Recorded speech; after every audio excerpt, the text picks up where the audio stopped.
notre invité à cette tribune, lui, a été privé de la présence de son père pendant plusieurs mois, pendant la crise d'octobre. C'est le cinéaste et acteur Alain Chartrand.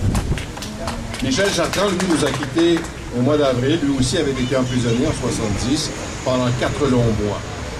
Avec Charles Gagnon, Jacques Larue-Langlois, Pierre Vallière, Robert Lemieux, il a été accusé d'appartenance au FLQ, de conspiration séditieuse, et puis, on le sait, les accusations sont tombées. Michel Chartrand nous aura laissé en héritage l'exemple d'un homme droit, d'un combattant. Un héritage que son fils Alain a fixé sur la pellicule. Alors, il faut dire merci à Alain Chartrand pour son film, pour son documentaire, Un homme de parole, et aussi pour les 2 épisodes, Chartrand et Simone, Simone et Chartrand. Alors, j'invite Alain Chartrand à nous dire quelques mots.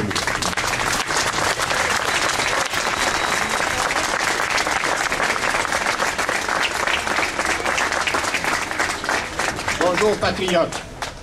Le 16 octobre 70, vers 4 heures du matin, le gouvernement Trudeau fait adopter la loi des mesures de guerre.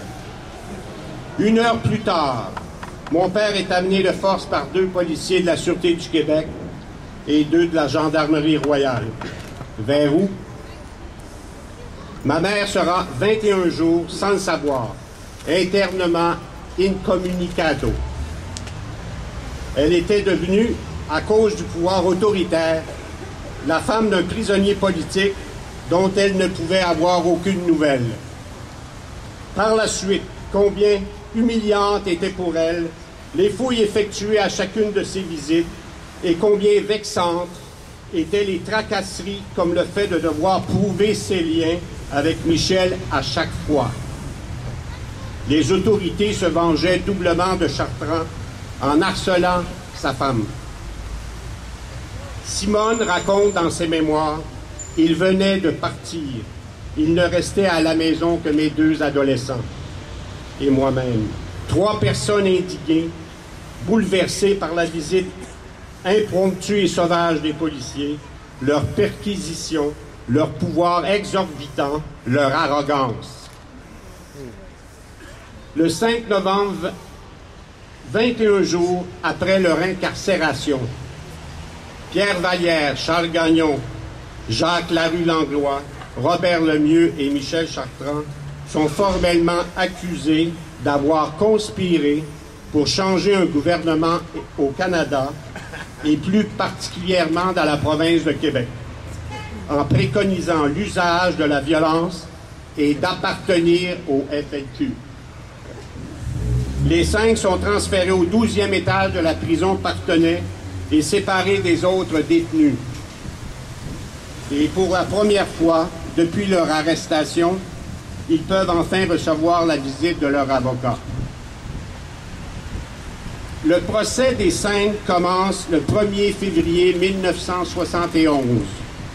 De sa cellule, mon père m'adresse une lettre où il me dit: la qualité et la profondeur de l'engagement sont plus importants à long terme que l'activisme passager. Il s'agit de procéder à la révolution nécessaire pour une plus grande liberté et une plus profonde fraternité nationale et internationale, à l'opposé des valeurs actuelles qui sont matérialistes, rationalistes, par conséquent inhumaines du point de vue du cœur et de l'esprit. Vides vacua. Ça n'a même pas valeur d'engrais.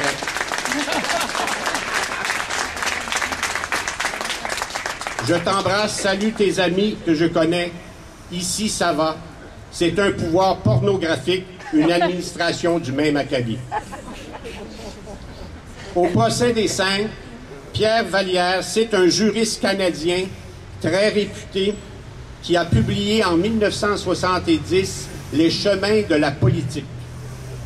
À propos de la sédition, Pierre Elliott Trudeau, il dit: c'est donc un devoir du citoyen d'interroger leur conscience sur la qualité de l'ordre social qui les lie et de l'autorité politique qu'ils acceptent.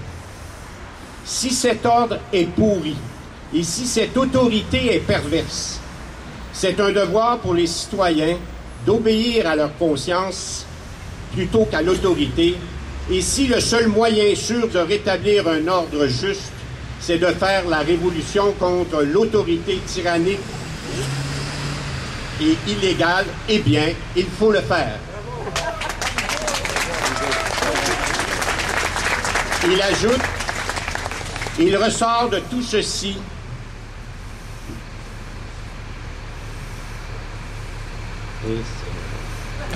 c'est pas drôle à dire. Il ressort de tout ceci qu'aucun régime n'a un droit absolu à l'existence. Étonnant que cet auteur, Premier ministre du Canada, impose l'année même une loi pour bâillonner toute opposition à son autorité, emprisonnant les indépendantistes, qu'ils soient syndicalistes, poètes ou simples citoyens. Le 12 février 1971, après 4 mois d'incarcération, le juge Ouimet remet un jugement écrit dans lequel il déclare... On va laisser l'autobus passer. C'est trop important. Ouimet, c'est un juge libéral. Oui. On est au courant. Il déclare, comme il n'y a eu aucune enquête préliminaire, on ne peut pas savoir actuellement ce que la couronne reproche aux inculpés. Et ces derniers sont bien fondés à se prétendre incapables de deviner ce dont on les accuse. C'est pas mal fort. 4 mois d'incarcération sans justifier les motifs d'accusation. Et pourtant, nous ne vivions pas dans la Grèce des colonels, dans l'Espagne de Franco ou en Chine communiste. Le ministre de la Justice, Jérôme Choquette, prononcera finalement un olé prosequi qui lève les accusations d'outrage au tribunal de Michel, ainsi que celles qui sont portées contre les centaines de personnes arrêtées en 1970. Remercions la Société Saint-Jean-Baptiste pour ce mémorial qui rappellera aux générations futures les rafles indignes dont ont été victimes des Québécois de tout horizon. Et que la liberté reste toujours fragile, comme on l'a vu au sommet du G20. La démocratie, disait mon père, c'est le pouvoir du peuple, par le peuple, pour le peuple.